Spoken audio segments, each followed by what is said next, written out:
Klienti pushtetit dhe miku i ngushtë i Erion Veliajt, Mero Baze, i cili dilte në përgjimet që CNA ka publikuar nga burgu i Durrësit, ka dalë së fundi me qëndrimin e tij më spektakolar. Sipas Mero Bazes, rruga e Shqipërisë për në Bashkimin Evropian kalon nga Erion Veliaj. Në këto 4 muaj pas arrestimit të kryebashkiakut të Tiranës, fletoren rilindase që Mero Baze e përdor për të sulmuar Sali Berishën, në mënyrë kjo për të shtuar pasuritë e tij miliardëshe, çfarë nuk ka thënë e çfarë nuk është lexuar. Shpiki një latif nga Anglia që nuk dihet si u pagua për të bërë disa podcaste, kur na thoshte se ishte shqetësuese sjellja e SPAK ndaj kryebashkiakut të Tiranës, kur në fakt kërkonte të krijonte një diversion apo presion mbi institucionin e prokurorisë. Në finale tha se nëse akuzat vërtetoheshin, do të ishte një situatë shumë e rëndë. Se përse duhet të fliste një këshilltar tip Latifi nga Anglia për t'i dhënë mend drejtësisë në Shqipëri, gjyqtarëve, prokurorëve e të tjera,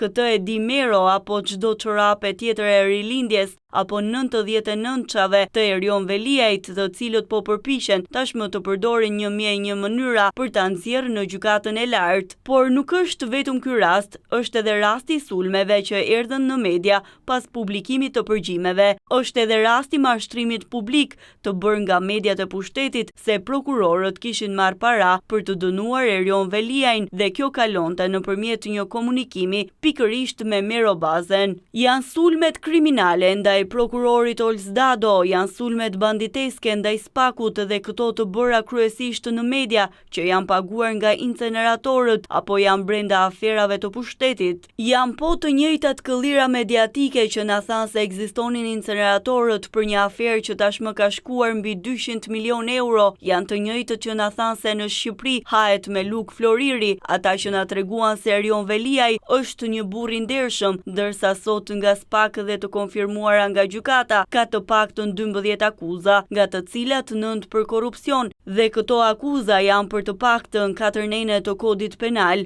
Së fundi, në një publikim që ka bërë vetë Mero Baze, na thot se rruga e Shqipërisë për në Bashkimin Evropian kalon nga Erioni, por sipas tij mund të kemi probleme me integrimin ton në Bashkimin Evropian për shkak të padrejtësisë që po bëhet ndaj kryebashkiakut të Tiranës, që ka paguar, ka punësuar dhe ka pasuruar Mero Bazen dhe familjen e tij. Në fakt, SPAK duket se është i vetmi institucion që garanton Shqipërinë në rrugën drejt Bashkimit Evropian, pasi një nga pikat kyçe të BE-s është lufta e pandalshme ndaj korrupsionit të zyrtarëve të lartë të shtetit, politikanëve dhe administratës. Ndaj edhe SPAK nuk po bën gjë tjetër, thjesht po lufton dhe po i hap rrugën Shqipërisë drejt Bashkimit Evropian. Duket se ka mbetur e vetmja qelizë në luftën kundër krimit dhe korrupsionit, i vetmi institucion me standarde europiane që po i jep Shqipërisë mundësinë për të ecur përpara duke luftuar korrupsionin në administratën e lartë shtetërore edhe në politikë. Por Mero nuk na e thekson kështu siç është e vërteta, por na thot se mund të ketë probleme integrimit drejt BE, se prokurorët kanë bërë padrejtësi me Erion Veliajn, ndërkohë që nuk janë prokurorët që e mbajnë në burg Erion Veliajn.